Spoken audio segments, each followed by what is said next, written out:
La relation au cœur du projet, l'audace de cultiver les liens. C'est la signature choisie par l'enseignement catholique pour cette année.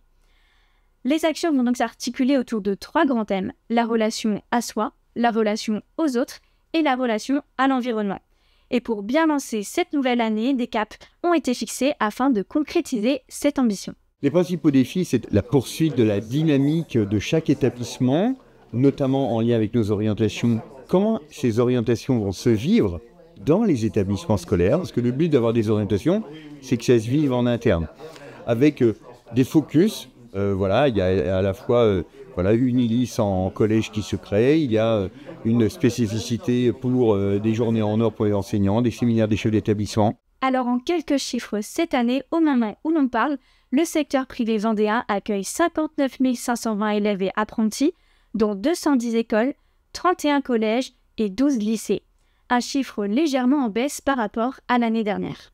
Effectivement, 697 élèves en moins dans le premier degré, c'est lié essentiellement à la chute démographique. Et donc, par voie de conséquence, cette année, il y a 268 élèves en moins en collège.